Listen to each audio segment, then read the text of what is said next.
Vamos então falar dos sinais e sintomas. Os sintomas pode ser a dor local, um desconforto, um prurido intenso, uma coceira na região das mamas e, obviamente, a presença de nódulos, tá? Esses nódulos indicarão que de fato houve esse crescimento anormal nas mamas da mulher, tá?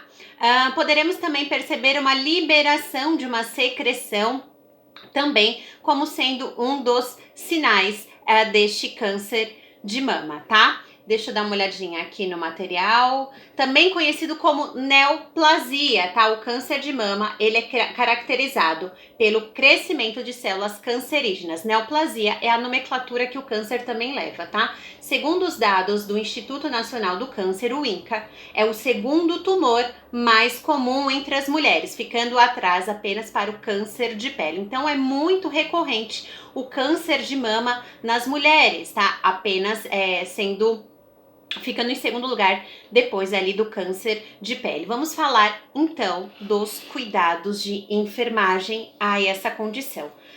Temos de pensar que esse é um dos diagnósticos que mais assustam as pessoas, né? É uma das doenças mais temidas pelas pessoas, o câncer, o HIV.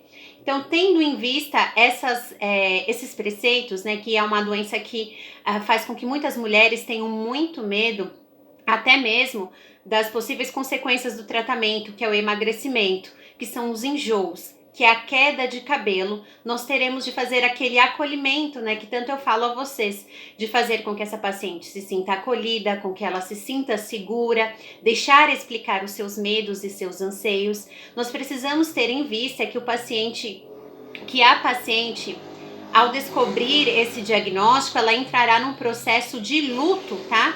O luto, ele está envolto, são diversas emoções que as pessoas esboçarão frente a uma situação difícil. E, obviamente, receber esse diagnóstico é muito difícil para a mulher.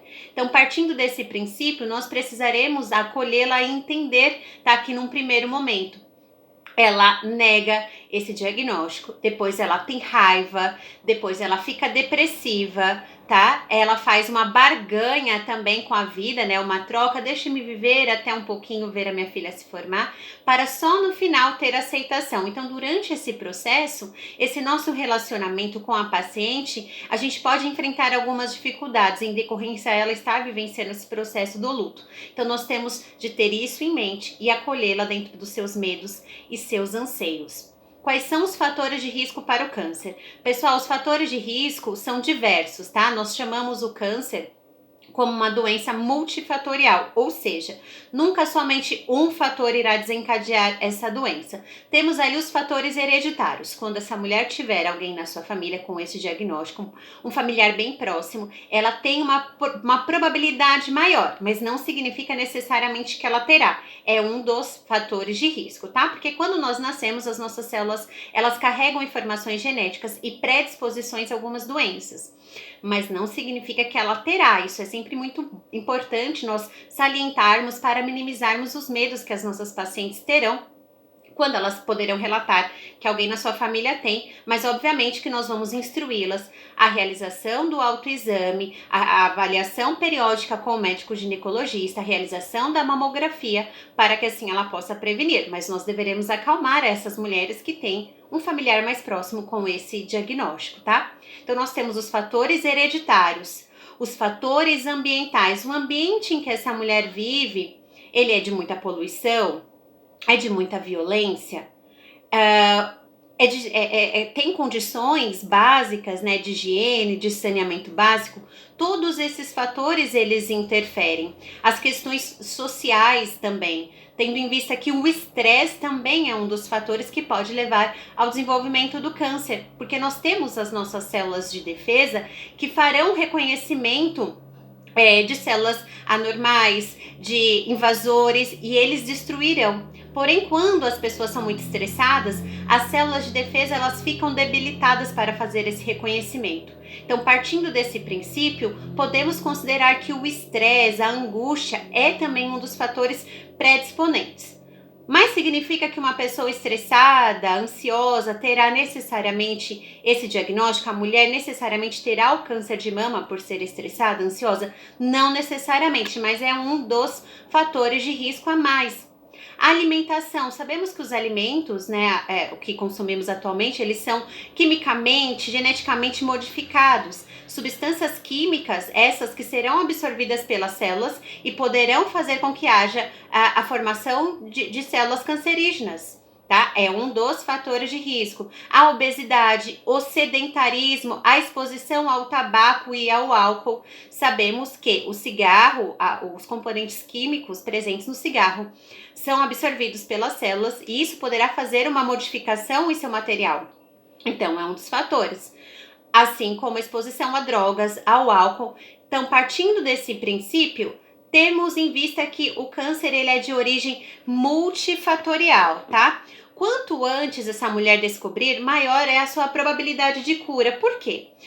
Quando a gente fala do diagnóstico precoce, significa que o tumor está pequeno. Né, a gente vê muito na televisão quando os médicos fazem uma alusão, né? Eles falam que o tumor tá do tamanho de um caroço de uma uva, ou o tumor tá de um tamanho de uma laranja. Então, quanto antes se descobrir, significa que o tumor será menor e aí não terá invadido os tecidos.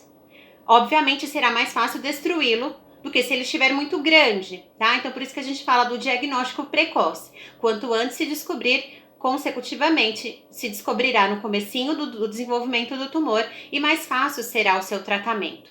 Quais serão os tratamentos? As quimioterapias, onde fármacos tentarão destruir aquelas células, e a radioterapia, que através da emissão de radiação tentará se destruir essas células. Mas são tratamentos que trazem muitos efeitos colaterais, né? Porque ao destruir as células cancerígenas, acabam por ser destruídas células saudáveis. Então é muito comum que as nossas pacientes fiquem fragilizadas, com a imunidade baixa. Então isso é muito importante nós entendermos isso, porque nós precisaremos cuidar da paciente em decorrência dos seus efeitos colaterais do tratamento, tá? Então essas pacientes não poderão pegar uma gripe, porque muitas das suas células de defesa poderão ser destruídas durante o tratamento.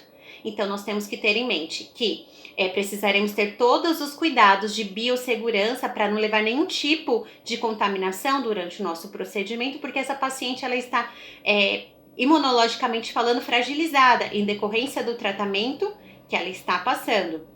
Então isso é muito importante. O emagrecimento ela também pode apresentar a queda de cabelo e isso pode implicar numa série de questões emocionais da nossa paciente. E aí o que nós, enquanto enfermagem, poderemos fazer por ela? Minimizarmos essa angústia, né? Propormos ali o uso de lenços, de perucas, de maquiagens para podermos elevar a sua autoestima, porque de fato o cabelo para a mulher ela tem uma importância muito grande, né? Ela é muito apegada ao seu cabelo, muitas vezes uma das formas do tratamento será a remoção, né, a mastectomia, a remoção das mamas. Isso também poderá mexer muito com o emocional do nosso paciente e nós precisaremos ter essa sensibilidade de acolhermos a paciente nesse momento, tá? Para que assim nós possamos ajudá-la não somente nas questões físicas como emocionais, tá? Vamos falar dos tipos mais comuns do câncer. O câncer de mama, ele tem alguns tipos mais frequentes, vamos falar deles. O carcinoma ductal é o tipo mais comum, tá, gente? Esse tumor, ele se reveste aí nos ductos mamários que carregam leite materno. Justamente por isso, as mulheres que nunca amamentaram terão uma probabilidade um pouco maior de ter o câncer de mama. Porque quando esses ductos mamários, eles não são liberados, o leite não é devidamente liberado, há uma probabilidade maior de haver um acúmulo ali nos ductos, tá? Mas não significa que a mulher que não amamentou terá, mas é uma das probabilidades. O carcinoma in situ, que ele é dentro dos ductos, tá? Que pode se espalhar para outras partes. Carcinoma lobular é o segundo tipo mais comum. Ele se apresenta nos lobos da mama, tá? E ele é considerado, pode ser invasivo.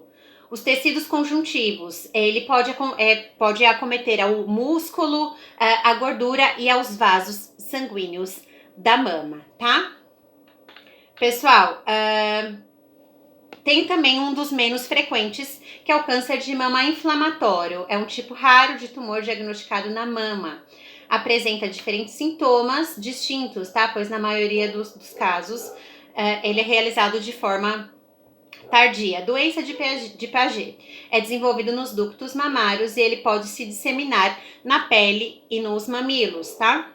O tumor filoide, extremamente raro, é caracterizado pelo surgimento de nódulos duros, tá, no tecido de qualquer parte da mama. Então, esses tipos, eles são menos frequentes, tá? E vamos falar aqui como serão detectados esses tumores. Exames de sangue, os exames de sangue serão capazes de detectar essas células cancerígenas, tá? Ultrassom, a mamografia, a ressonância magnética, a varredura óssea e a tomografia computadorizada, tá? A metástase ela acontecerá quando aquele tumor ele poderá invadir a tecidos vizinhos, quando principalmente em estágios mais avançados. Essa possibilidade ela implica muitos riscos ao paciente porque ela comprometerá não somente as mamas, mas como outros órgãos, prejudicando, obviamente, que esses órgãos absorvam os nutrientes, absorvam os oxigênios, e isso pode trazer muitos desconfortos ao paciente, à paciente, né?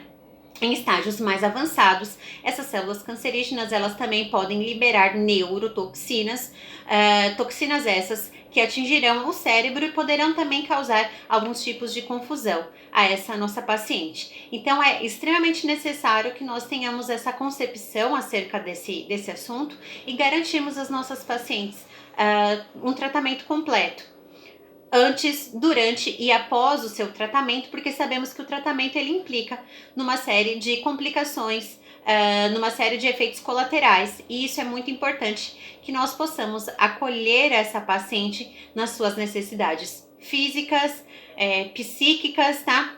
Espirituais, sociais, acolher também os seus familiares que também sofrerão com esse diagnóstico, né? Algo que traz muito medo às pessoas de um modo geral. Então é muito necessário que nós façamos esse acolhimento mais amplo. Verificação de sinais vitais, administração da medicação conforme a prescrição médica, tá? Promover um ambiente tranquilo, observar todas e quaisquer alterações da paciente, como manchas na pele, perda de peso, isso é muito importante. Avaliação do nível de consciência, tá? Se necessário, um declínio emocional, avisarmos ao psicólogo ali do setor para que assim possa acompanhá-lo, de modo que possamos garantir a essa nossa paciente um tratamento completo e de muita humanização. Muito obrigada, continuaremos ali no fórum.